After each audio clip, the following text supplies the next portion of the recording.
Oke teman-teman, kalau kalian udah buka aplikasi Amos-nya, itu nanti tampilannya akan kayak gini. Nah, di sini kita akan coba untuk gambar nih grafik yang ada di modul di halaman 112 tadi itu ke dalam aplikasi Amos. Nah, di sini di latihan ini kebetulan dia kan ada nih gambar grafiknya ya di modul. Jadi kita tuh seolah-olah tinggal jiplak aja gambar yang di modul ini ke dalam aplikasi Amos. Tapi kalau nanti pas ujian itu kita nggak dikasih gambar kayak gini di soal. Jadi benar-benar berdasarkan soal ceritanya itu kita gambarin gitu di aplikasi Amos. Makanya teman-teman perlu bisa bedain mana variabel laten, variabel manifest, eksogen, dan endogen. Oke, kita mulai aja untuk gambarin grafik ini. Jadi pertama-tama kalau kalian gambarin grafik itu, selalu mulai gambarinnya itu variabel laten dan manifest dulu gitu. Nah, kalau gambarin variabel laten dan manifest itu kita pilihnya yang ini, draw a latent variable. Yang ini ya teman-teman. Kita klik. Jadi gunanya itu adalah untuk menggambarkan variabel laten dan manifest. Nah, kalian klik aja nih di kertasnya, di blank papernya ini. Kalian klik, kalian gambar aja nih elipsnya. Misalkan segini ya, ya udah kalian klik terus kalian lepas. Oke. Nah, jadi sambil gambarin ini sambil aku jelasin ya fungsi-fungsi dari fitur yang ada yang sering kita pakai lah. Nanti kita sambil gambar sambil aku jelasin. Oke. Nah, kalau udah gambar nih elipsnya, teman-teman coba deh kalian deketin kursornya ke dalam elips ini. Nah, nanti lingkarannya akan warna merah kan. Nah, kalau udah warna merah kayak gini, kalian boleh klik 4 kali ya. 4 kali supaya muncul 4 variabel manifest. Jadi kalian pas udah klik draw a latent variable, itu tuh dia udah sepaket, ada variabel laten dan manifest. Cuman untuk munculin variabel manifestnya itu kalian perlu klik elips yang udah kalian gambar tadi.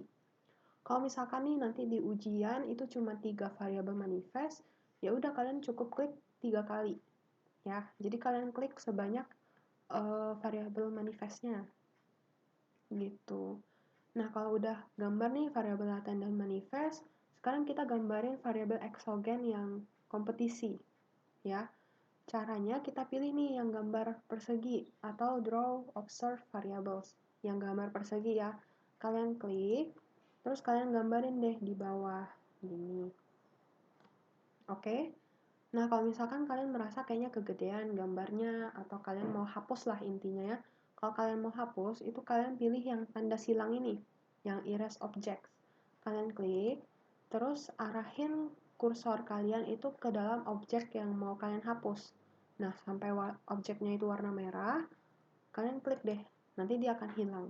Gitu. Nah, kita coba gambar lagi ya persegi tadi. Kita gambar. Nah, kemudian kalau teman-teman merasa kalian kurang tengah nih, misalkan kalian mau pindahin, kalian bisa pilih yang ini, move objects, atau yang gambarnya kayak truk ini loh. Move objects, kalian klik ya, terus kalian pastikan dia itu ke objeknya. Kursor kalian tuh pastikan selalu ke objek sampai warna merah, baru kalian bisa deh pindahin nih. Kalian klik dan tahan, dan kalian pindahin aja. Kalau kalian udah merasa pas, kalian boleh lepas. Nah, gitu. Oke. Nah, sekarang kita mau gambar persegi untuk yang kinerja, untuk yang variabel endogen.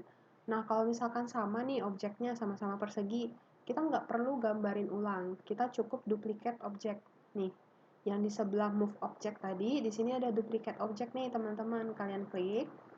Terus pastikan ya, selalu pastikan dia itu objeknya udah warna merah.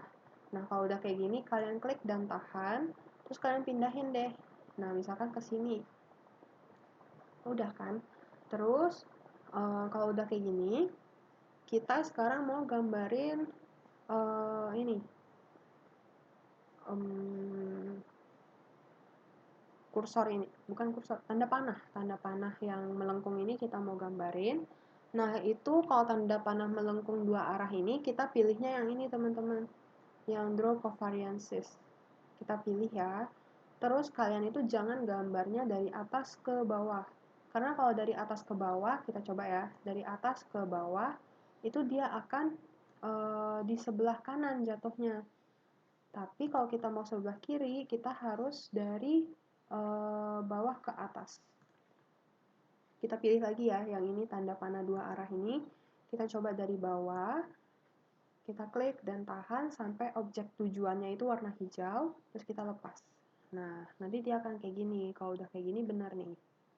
Kemudian, sekarang kita mau gambarin tanda panah dari SEM ke kinerja dan dari kompetisi ke kinerja. Itu kita pilih tanda panah yang satu arah. Oke, terus kita pastikan ya objeknya udah warna merah, kita klik, kita lepas ke objek tujuannya. Nih, udah. Kalau udah kayak gini, berarti udah sesuai ya sama gambar kita. Sekarang kita mau gambarin ini, error yang di atas kinerja. Untuk letakin error yang di atas kinerja ini, kita pilihnya yang ini teman-teman, add a unique variable. Kita klik, terus kita pastikan objeknya udah merah, kita klik sekali aja ya. Nah, nanti akan muncul variabel errornya. Oke. Nah, kalau udah berarti udah selesai kan. Sebenarnya nanti pas ujian itu bentukannya tuh akan kayak gini sih teman-teman, nggak jauh-jauh dari sini. Cuman paling nanti variabel laten dan manifestnya itu di bawah sini gitu loh. Nah, kalau misalkan variabel manifestnya mau kalian pindahin nih ke bawah, itu kalian bisa putar ya. Ini, rotate the indicators. Kita coba ya. Kita putar nih. Jadi kayak bisa diputar-putar gitu lah ya. Pokoknya ini gunanya itu untuk rotate the indicators. Terus kalau udah kayak gini berarti udah sesuai ya sama gambar kita. Sekarang kita mau kasih nama ke dalam variabelnya, ke dalam objeknya. Kita mau kasih nama variabel itu ke dalam objeknya. Kita bebas sih mau mulai dari mana ya teman-teman. Kita dari variabel manifest dulu ya. Jadi caranya itu kita pilih objek yang mau kita kasih nama. Misalkan kita mau kasih ke broad nih. Kita double klik. Nah, nanti kita isi nih di dalam variabel name-nya. Kita ketik ya broad. Jangan huruf besar ya teman-teman. Broad, terus kita double klik lagi yang sebelahnya. Kita ketik lagi time. Gitu. Terus kita klik lagi agree. Nah, pas kalian kasih nama ke dalam objeknya ini, pastikan itu sesuai sama di Excel. Jadi kalau misalkan nih di Excel kalian ketiknya time, di dalam Amosnya jangan kalian ketik waktu, tapi harus ketik time juga. Pokoknya harus sama persis kayak nama variabel yang di file Excel kalian. Karena itu tadi Amos ini rawan error. Jadi sebisa mungkin kalian hindarilah hal-hal kecil yang bisa bikin error. Jadi ini kita tinggal kasih nama variabelnya, diklik aja, klik terus ketik aja namanya satu-satu ya. Terus errornya juga kalian perlu ketik ya, E1, terus E2, E3, E4, sama error yang di atas kinerja ini, error. Kalau udah, ini kalian bisa close. Kalian close, udah deh, selesai. Berarti udah sama persis ya kayak yang di sini. Nah, kemudian kalau udah kita bisa masuk ke dalam catatan kita nih. Di sini aku udah kasih step-stepnya juga. Jadi pertama itu kita gambar grafik dan juga kasih keterangan ya, kasih nama variabelnya. Kemudian sekarang kita di step kedua. Kita perlu klik title dan juga ketik ini. Kita perlu klik title dan ketik yang aku blok ini ya. Nah, di sini kita klik nih title teman-teman atau figure caption. Kita letakin di area yang masih kosong ya, di sini ya. Di sini kita klik aja, kita klik. Terus nanti akan muncul kayak gini. Kalau udah, ini captionnya kita perlu isi nih teman-teman. Isinya itu ini, sesuai yang ada di dalam Word ini. Baiknya sih kalian ketik manual ya, supaya nggak error. Gitu. Tapi boleh juga sebenarnya copy paste. Oke. Nah, kemudian udah nih kayak gini, kita bisa klik OK. Jadi pokoknya kalian copy paste atau ketik manual lah, pokoknya sama persis kayak yang ada di Word ini. Kalian ketik itu di dalam title-nya. Oke. Kalau udah, sekarang kita buka file Excel yang udah kita save. Cuman kebetulan ini udah ada di folder data statistika, jadi kita bisa langsung buka ya. Kita klik file, terus kita klik data files, terus kita pilih file name. Nah, nanti kita tunggu aja akan muncul nih dokumennya. Nah, kalian pilih nih, kalian save folder atau file Excel kalian itu di mana. Nah, kalau udah nih, kita buka yang file Excel SAM ya. Kalau udah, kita bisa double klik. Nah, nanti dia akan muncul nih.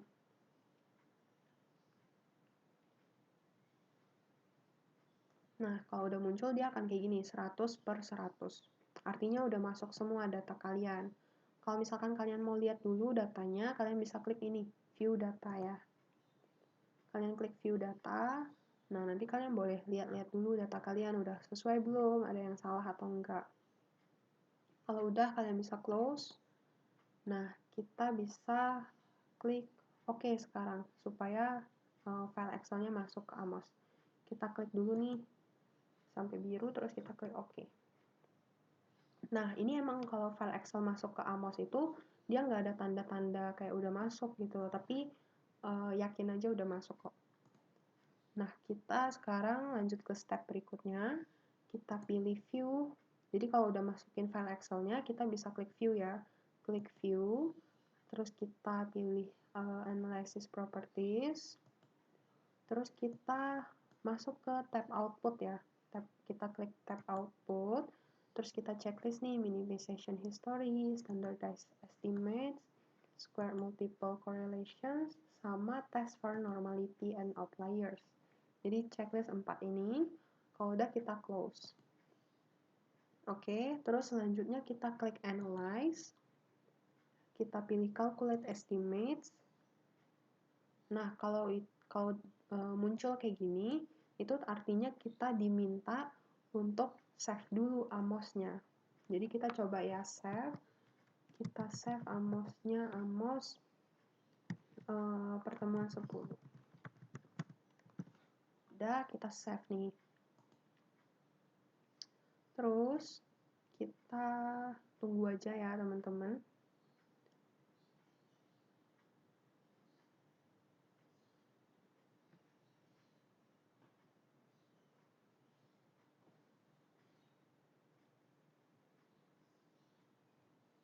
Nah, kalau udah ke save tuh dia akan muncul ini tanda panah merah ke atas. Kalau save-nya udah berhasil, itu pasti akan muncul nih tanda merah ke atas. Nah, kalau kalian nggak muncul atau nggak bisa diklik, berarti ada yang salah ya.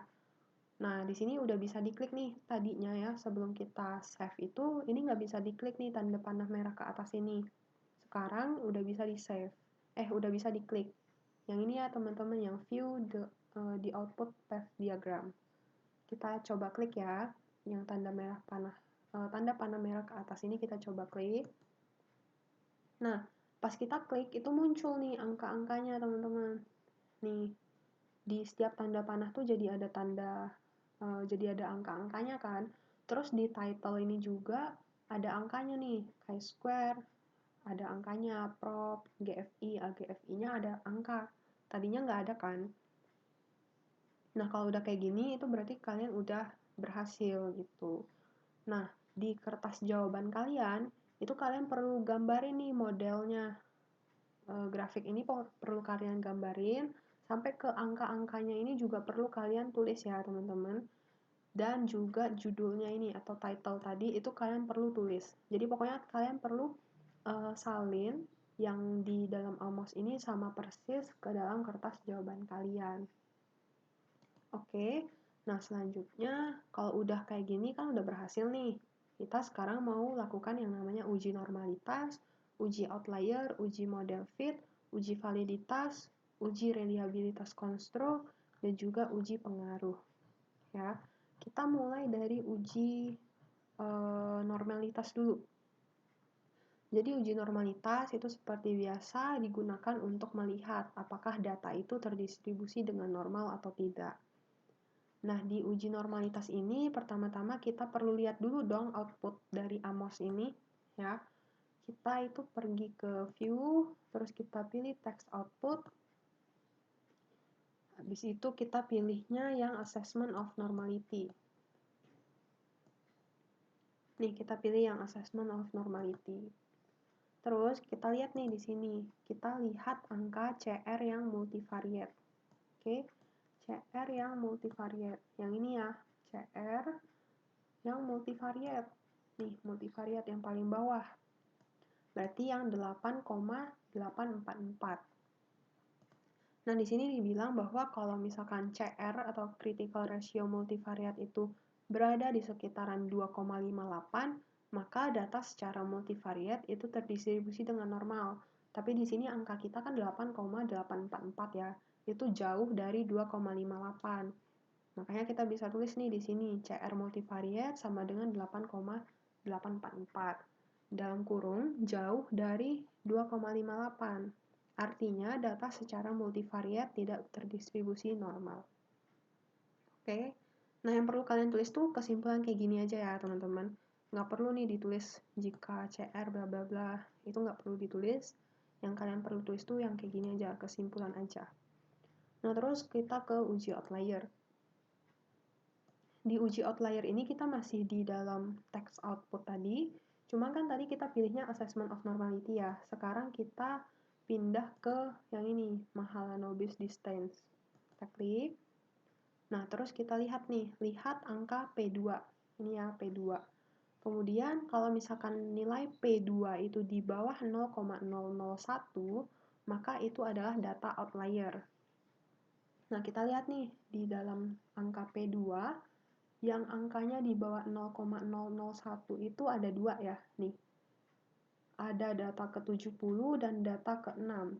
Jadi data ke-70 dan data ke-6 itu angkanya kan 0,000 ya, di bawah 0,0001.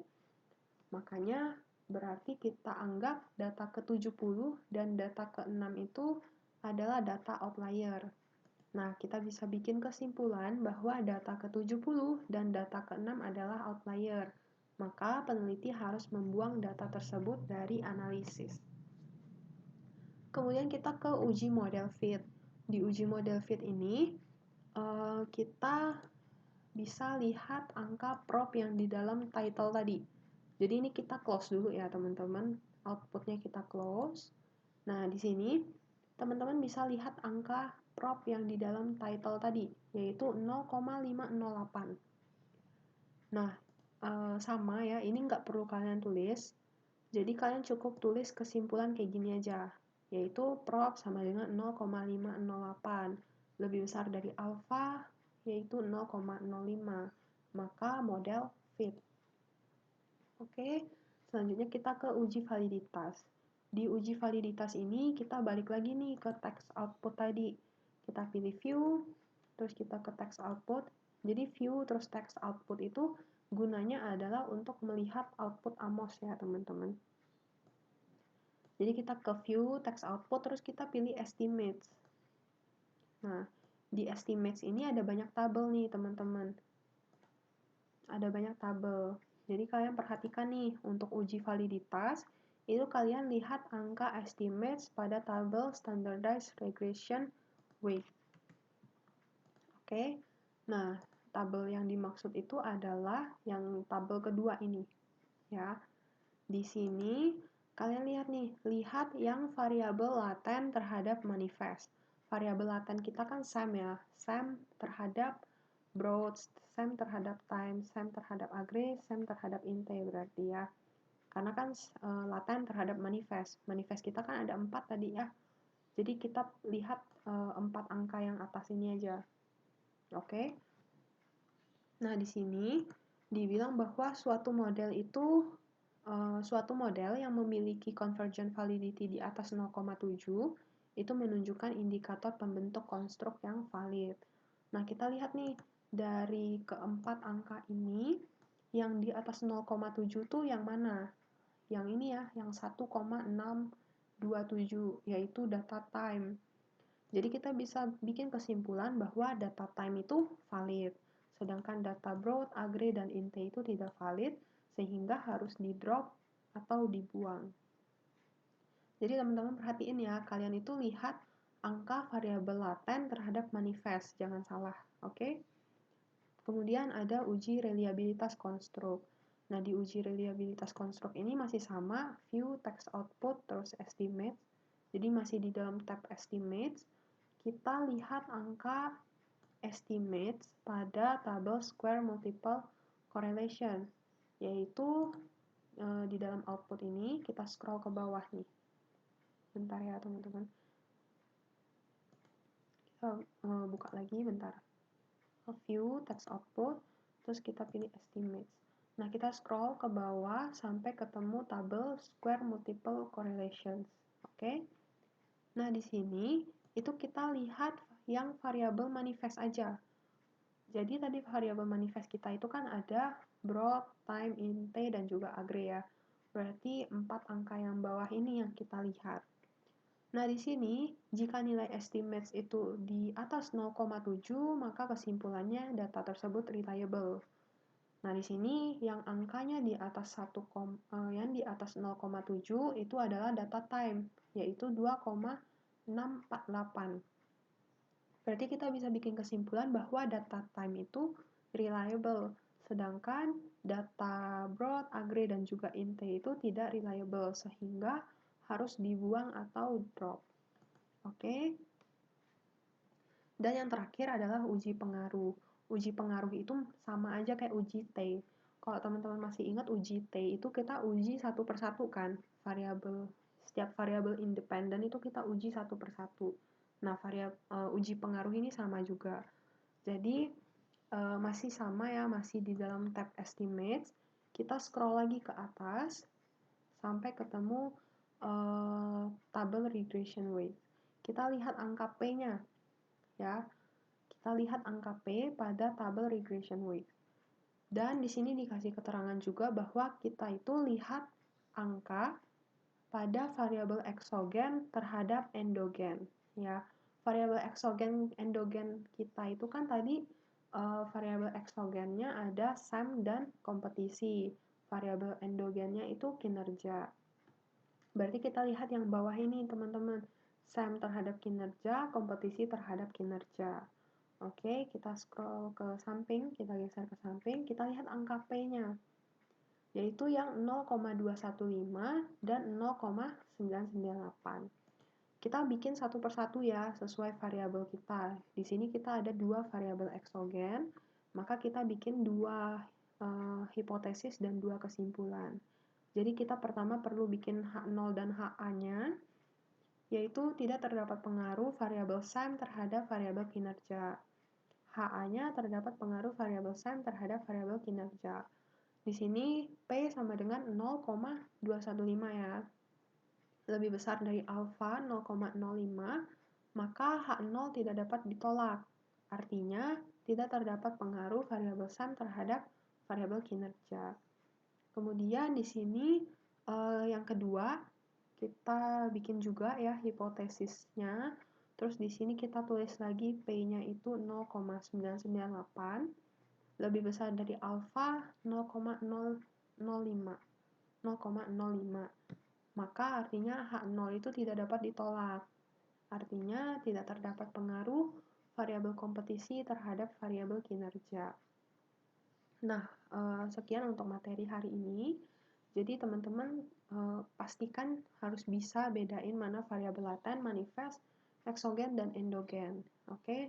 Karena kalau misalkan salah, itu sampai ke ujinya ini juga salah. Itu kan sayang ya. Kemudian nanti kita akan ada tugas. Tugasnya itu di halaman berapa ya? Di halaman 117 titiknya. Bentar. Oke. Nah, tugasnya itu ada di halaman 117. Jadi kalian bikin nih sama persis ya kayak di sini. Pokoknya kalian bikin di Amos-nya itu grafik sama persis kayak di modul ini. Nah, dan file Excel-nya itu udah disediakan ya. di dalam folder data statistika, yaitu namanya file Excel loyalty. Oke, nah mungkin aku mau jelasin sedikit bahwa tadi pas kita coba gambarin grafik ini di Amos, kan kayak gini ya pertama. Sedangkan ini dia variabel manifestnya terbalik nih, ya kan? Kalian perlu ingat bahwa kalau dia terbalik itu kalian bisa rotate ya, nih. Oke, nah mungkin sekian aja materi untuk pertemuan ke-10 ini. Kalau misalkan teman-teman masih ada pertanyaan atau videonya kurang jelas, kalian boleh tanyain ya ke kami. Terima kasih.